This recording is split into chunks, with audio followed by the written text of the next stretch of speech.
7. 예수냐 인간 신이냐. 즉시 종교 통합과 소돔에 대응할 예수 진영을. 그런데 오늘에 와서 놀라운 사실이 드러나고 있다. 이 소돔의 정치 기교는 반드시 인간 존엄성을 파괴하는 독재 세력과 연합한다는 사실이다. 그것은 바티칸의 정치 행태가 완벽하게 드러내고 있다. 바티칸은 신부와 수녀들의 성생활을 억압시키는 제도를 통해 성질서의 보수주의를 견제해왔다. 그러나 그 자연스럽지 못한 성의 억압 제도는 신부 수녀들의 음성적 동성애 사회가 되겠고, 그것이 유럽 동성애 바이러스의 온상이 되어왔다. 그러더니 바티칸은 오늘에 와선 교황의 인간신 등극을 위해 동성애 인권법을 찬성을 통해 WCC와 함께 인간 존엄성 말살 쪽으로 가고 있다. 그래서 크리스천과 그 소돔 정치 기교가 될 사이엔 일단 대치하자마자 불가피한 충돌을 향해 나간다. 크리스천은 단순한 비폭력적 겁으로 나간다. 그러나 그들 소돔 사람들은 책략과 속임수와 폭력을 동반하고 반동분자 척결적으로 나간다. 크리스천의 윤리관이 자신들을 반드시 파괴한다고 보기 때문이다. 지난 역사는 늘 그래왔다. 기독교 근본주의자들은 직접 사람을 살해하진 않는다. 그러나 그 신념으로 얼마든지 사람을 살해하는 범죄자들이다. 이것이 교황 프란체스코의 발언이라면 믿어지는가? 그러나 사실이다. 그는 성경대로 믿는 크리스천을 직접 살리는 않으면서도 실제로는 살인자 집단이라고 기묘한 말을 공공연히 말하고 있다.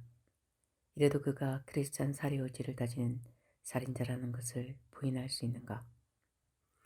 그러므로 기독교 근본주의자들은 인류의 평화의 적으로서 당연히 척결 대상이다. 프란체스코는 그 자신만이 아니라 그의 보좌관들을 통해서도 이 말을 공공연히 발표하게 한다. 그들이 동성애 인권법을 들고 나오는 원인 가운데 가장 중요한 동기는 이 동성애 인권법을 반대하는 크리스찬들을 비롯한 도덕적 보수주의자들을 학살, 억압할 수 있는 제도적 칼을 마련하기 위해서이다. 이런 식으로 바티칸은 소돔 정치 기교와 독재 권력학을 결합시켜 인간 존엄성 주창자들을 학살하려 하고 있는 것이다. 이렇게 프란체스코는 크리스천 학살 의지를 이미 수없이 공표하고 있다. 따라서 프란체스코가 자신의 인간신 권위에 도전하는 사람, 크리스천을 살해하려는 의지를 부인하는 자들은 실은 어느 정도 이 교황의 방침에 동의하는 심리임을 드러내는 셈이다. 그러므로 크리스천과 소돔의 정치 기교가 될 사이는 절대로 같은 하늘 아래 공존할 수 없는 천적 관계이다. 한국 교회는 이 사실을 아는가? 얼마 안 있으면 이들의 비정상성을 깨닫게 할 수 있는 충고의 기회는 사라진다. 너무 늦지 않게 한국 교회는 나서야 한다. 지금이라도 엘리야의 영으로 외쳐라. 예수냐 인간신이냐? 우리는 예수다. 예수냐 교황이냐? 우리는 예수다. 원래 순국 방문의 위선적 선교 행렬이 없었다면 한국 교수교단은 신앙과 윤리 차원에서 한국 자녀들의 생명을 위해서라도 소돔 바이러스에 대한 강력한 규제에 나섰을 것이다. 그리고 그것은 그대로 실현되었을 것이다. 그렇게만 되었어도 이토록 급속한 한국교회 개사 증후군은 일지 않았을 것이다. 보수적인 한국교회는 한국 내에서 이런 외래 소돔 문화 바이러스를 상대로 영적, 도덕적 무기를 지니고 있는 유일한 집단으로서 확실하게 자리매김될 수 있었을 것이다.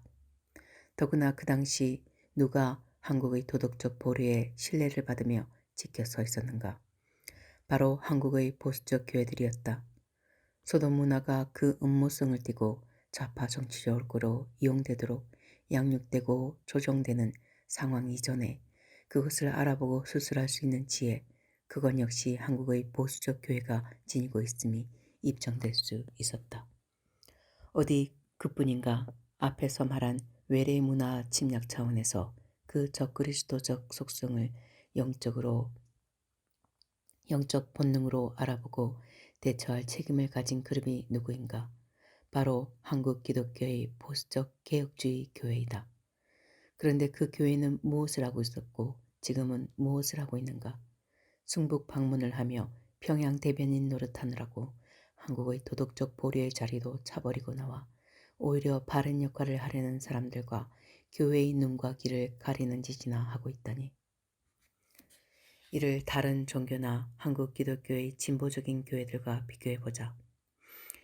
유교와 불교는 이미 설득력도 신뢰도 잃은 집단이다. 한국의 정치적 보수 우파는 소돔 물결에 대한 거부감은 있었으나 부패 혐의로 인해 자격도 실력도 모자랐다. 그렇다고 한국의 진보적인 교회들인가? 그들은 이미 상황윤리론으로 이 소돔 문화의 길을 터준 이들이었다. 종북 좌파와 종교조를 키워 오히려 이 더러운 물결을 끌어들인 책임이 있는 사람들이다. 그리고 그들은 그 당시 90년대 초반부터 좌파 정권과 함께 권력의 당구를 빠느라 정신이 없었다. 그렇다면 그 당시에 누가 이 소돔 물결에 도전할 수 있었는가? 누가 이 소돔의 독벌레 떼들을 향해 예언자적 책임으로 외쳤어야 하는가? 그것은 오로지 한국의 보수적인 교회뿐이었다. 그런데 안타깝게도 보수적인 한국교회 자신은 아직도 이런 사실에 대해 캄캄한 불감증에 사로잡혀 있다. 그로 인한 후유증으로 온 사회가 지금 뒤틀려 있다. 그러므로 교회의 괴사 증후군은 다른 어떤 데에도 책임을 전가할 수 없다. 오로지 자율적 선택의 결과이다. 그러므로 한국교회는 그에 따르는 결과에 스스로 책임져야 한다. 이 책임을 바르게 깨닫고 일어서자면 반드시 한국교회가 할 일이 있다. 그것은 무엇인가? 국가안보상의 외압, 외래 태폐 문화의 침략, 경제적 실현, 그리고 영적 미혹, 종교통합, 이 모든 타율적 실현들을 하필 그때 하나님께서 우리에게 주셨다. 그런데 왜 하필 그때 그런 실현을 주셨을까? 바로 이 점을 한국교회는 진지하게 돌아보아야 한다. 그 안에 우리 한국교회에게 주시는 메시지가 있는 까닭이다. 그 메시지를 읽을 수만 있다면 한국교회는 자신의 회개 자세를 즐거이 바로잡을 수 있다. 이 점은 매우 중요하다. 오늘 우리의 잘못된 선택은 미혹이나 강요에 의한 면도 있다. 그래서 자꾸 책임을 남에게 미루거나 덮어 씌우며 회개에 즐거이 나서지 못하고 있다. 하지만 그렇다고 해서 그 잘못된 자유 선택의 책임이 회피될 수 있는 것은 아니지 않은가. 오히려 그렇게 회개에 진지해질 수 없게 하는 점도 우리가 심각하게 미혹당한 부분이다. 이런 상태에서 헤어나와야 한다. 그런데 이 회개를 못하게 하는 미혹에서 벗어나려면, 회개의 책임을 제대로 감당하려면 우리가 당면한 시련을 통해 주시는 예수 그리스도의 메시지를 제대로 알아보아야 한다. 그 메시지는 무엇인가? 평양 집권청에 의한 한국의 안보 위기였다. 그들 평양 권력층에 안겨 유익을 보고자 한 종북 좌파와 순북 좌파, 북한에게 절한 보수주의 교회들의 죄악에 대한 하나님의 신문이시다. 하나님께서 소돔 문화가 외래 침략 형태로 다가서게 허락하신 이유는 무엇일까? 한국 내 소돔 문화 패거리들의 죄악과 그 태폐를 즐기는 국민들의 악에 대해 진노하셨기 때문이다. 그 진노가 신문으로 화한 것, 그것이 이 소돔 문화의 침략이다. 그리고 이들에 대한 비굴한 침묵자들의 깨우시는 방법이기도 하시다. 경제 실현은 이런 악을 범하면서도 소돔 문화 수출로 돈을 버는 일에만 눈이 먼 국가관리 시스템과 재벌들과 엘리트들의 교만과 탐욕을 치시고자 하십니다. 그럼으로써 그 도덕적 무감각의 파괴적 결과에 떨게 하고자 하십니다. 종교통합의 악한 나팔소리를 확성하여 들려주시는 것은 개혁주의 교회들의 잠을 깨우고자 하신 신호였다. 보수적 교단 가운데 이 개혁주의 교회들만이라도 일어서면 한국은 전반적으로 되살아난다. 하나님께서 한국을 다루시는 특이하신 전략적 코드와 포인트가 여기에 있다.